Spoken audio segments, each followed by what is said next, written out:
हमारी इस धरा पर गंगा नदी कैसे आई, कैसे हुई माँ गंगा की उत्पत्ति। मैं आपको एक ऐसी कथा सुनाने जा रहा हूं जो ना सिर्फ हमारे भारत की धरती से जुड़ी है बल्कि हमारे जीवन की एक गहरी और प्रेरणादायी सीख देती है। ये कहानी है माँ गंगा की उत्पत्ति की और इस कथा में छुपी है असल जीवन में सबसे बड़े सत्य की ओर हमारा मार्गदर्शन। तो चलिए बिना समय गंवाए इस दिव्य कथा का प्रारंभ करते हैं। आप देख रहे हैं कथाएं विद आरजे कार्तिक। ये कथा उस समय की है जब देवताओं का अस्तित्व खतरे में था और धरती पर असुरों का वर्चस्व था। उस समय दैत्यराज बलि ने स्वर्ग, पृथ्वी और नरक तीनों लोगों पर अपनी सत्ता स्थापित कर ली थी। बलि अपने गुरु शुक्राचार्य के मार्गदर्शन में बहुत बड़ा यज्ञ करवा रहे थे और अपने दानवीर होने की वजह से सभी से प्रशंसा प्राप्त कर रहे थे। बलि के इन यज्ञों और दान दक्षिणाओं ने उनकी शक्ति को और बढ़ा दिया था और ये भूल गए थे कि दानवीर होने का अहंकार देवताओं के लिए घातक हो सकता है। स्वर्ग के देवता जो कभी शक्ति के स्वामी थे अब बलि के राज्य में दबे हुए थे और उन्हें अपनी सुरक्षा के लिए असुरों से मदद लेनी पड़ रही थी। असुरों के आतंक से त्रस्त होकर देवता जब भगवान श्री विष्णु के पास मदद के लिए पहुंचे तो प्रभु ने उन्हें अपने अवतार की योजना समझाई। वामन अवतार वो अवतार था जिसमें भगवान विष्णु ने एक छोटे से ब्राह्मण बालक का रूप लिया। उनका उद्देश्य था असुरों के अहंकार को तोड़ना, देवताओं को पुनः स्वर्ग दिलवाना। जब वामन देव दैत्यराज बलि के यज्ञ स्थल पर पहुंचे तो वहां एक अजीब सा दृश्य था। सभी लोग वामन देव को देखते ही हंसी में डूब गए क्योंकि एक छोटे से ब्राह्मण बालक से बड़े राजाओं और असुरों को डरने की बात समझ नहीं आ रही थी। बलि ने वामन देव का स्वागत किया और पूछा कि क्या चाहते हो ब्राह्मण बालक, तुम्हारे लिए क्या मांगने का समय है। वामन देव मुस्कुराए और कहने लगे, राजन मैंने सुना है कि आप दानवीर हैं, तो मुझे केवल इतनी भूमि चाहिए जितनी में मैं 3 पग में नाप सकूं। ये सुनकर के सब लोग हंस पड़े क्योंकि किसी ने सोचा नहीं था कि वामन देव इतनी कम भूमि मांगेंगे। बलि जो अपने दानवीर होने पर बहुत गर्वित थे, उन्होंने कहा बिल्कुल तुम जितनी भूमि मांगना चाहो तुम्हें दे दी जाएगी। लेकिन वामन देव 3 पग की भूमि पर अड़े रहे। फिर वही हुआ जो किसी ने सोचा नहीं था। जैसे ही बलि ने वचन लिया, वामन देव ने अपने छोटे से रूप को छोड़कर विराट रूप धारण किया और यह दृश्य किसी आकाश गंगा से कम नहीं था। वामन देव इतने विशाल हो गए कि स्वर्ग कांप गया। लोगों की नजरें चकित थी, हर कोई भयभीत था। वामन देव ने पहले पग में धरती, दूसरे पग में आकाश नापा और तीसरे पग के लिए जैसे अपना पैर उठाया, बलि के पास रास्ता नहीं था। हाथ जोड़कर कहा, प्रभु आप तीसरे पग में मुझे नाप लें और मेरा सिर आपके चरणों में हो, क्योंकि आपके सामने मेरा अहंकार शून्य है। जैसे ही वामन देव ने अपना तीसरा पग उठाया, उनका अंगूठा आकाश से टकराया और एक अद्भुत दृश्य हुआ। दिव्य जल की एक धारा पृथ्वी से लेकर आकाश तक बहने लगी। ये जल वामन देव के पैरों से निकलकर नीचे गिरने लगा। उसी क्षण में ब्रह्मा जी ने इस जल को अपने कमंडल में ले लिया और यही जल माँ गंगा के रूप में प्रकट हुआ। ये जल भगवान श्री विष्णु के चरणों से निकला था, इसलिए माँ गंगा को विष्णुपदी भी कहा जाता है। माँ गंगा का जन्म तब हुआ तो ये जलधारा न केवल दिव्य थी बल्कि इसका हर कण पवित्रता और अमृत से भरा था। इस जल की शक्ति बहुत अधिक थी और इसे पृथ्वी पर लाना एक विशाल कार्य था। अब कथा में आता है भागीरथ का नाम। भागीरथ एक महान तपस्वी थे। उन्होंने माँ गंगा को पृथ्वी पर लाने के लिए कठोर तपस्या की ताकि अपने पूर्वजों को मुक्ति दिला सके। भगवान शिव से माँ गंगा की जलधारा को धरती पर आने की अनुमति मिली, लेकिन माँ गंगा का वेग इतना शक्तिशाली था कि पृथ्वी पर गिरने में कोई भी प्राकृतिक शक्ति इसे सहन नहीं कर सकती थी। तब भगवान शिव ने अपनी जटाओं में गंगा को समाहित किया। उन्हें गंगाधर कहा जाता है क्योंकि उन्होंने गंगा को अपनी जटाओं में रखा। फिर भागीरथ की तपस्या से प्रसन्न होकर भगवान शिव ने अपनी जटा को खोला और माँ गंगा पृथ्वी पर बहने लगी। जैसे ही गंगा पृथ्वी पर गिनी, उन्होंने भागीरथ के पूर्वजों को मुक्ति दी और फिर माँ गंगा का जल अमृत के समान हर जीव के लिए कल्याणकारी और जीवनदायिनी बन गया। इस जल से पृथ्वी पर हर कोने को जीवन मिलता है। यही कारण है कि गंगा को देव नदी कहा जाता है।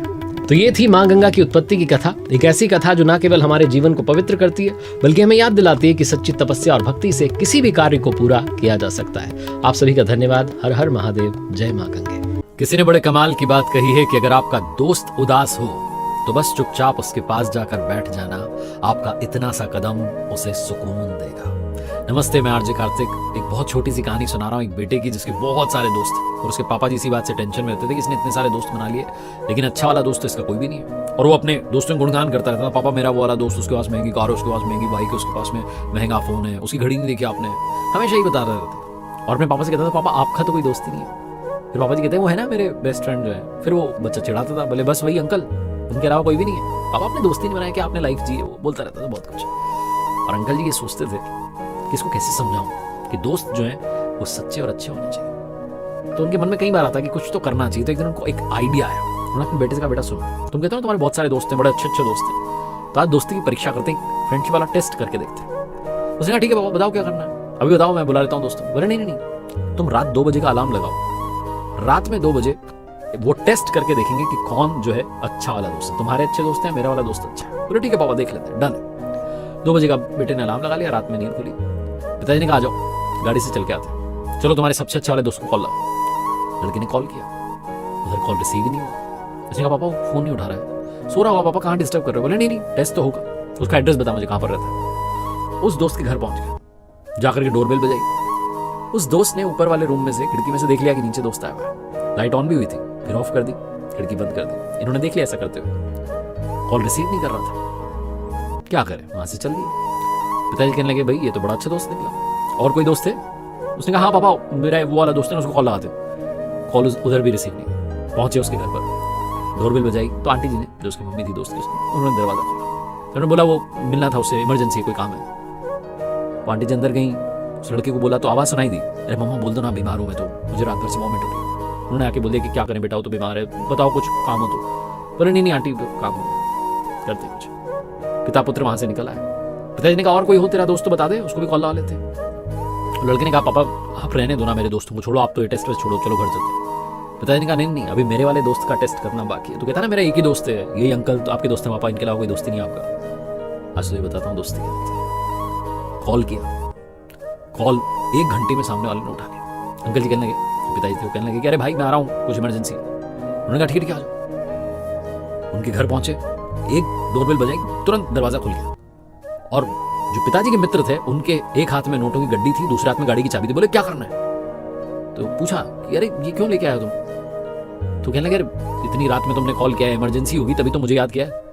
पैसे चाहिए तो बता, पैसे और लेके आता हूँ, या गाड़ी से कहीं चलना है तो बता, किससे झगड़ा हो गया, क्या बात क्या हो गई, क्यों आ गया इतनी रात में? पिताजी ने कहा अरे कुछ भी नहीं हुआ, मैं तो अपने बेटे को बताना चाह रहा था कि दोस्ती क्या होती है, मित्रता क्या होती है, फ्रेंडशिप का टेस्ट करके दिखा रहा था इसको। इसके बड़े सारे दोस्त हैं, कहता मेरे बहुत बड़े बड़े दोस्त हैं, वो वाला दोस्त ये वाला दोस्त करता रहता है दिन भर।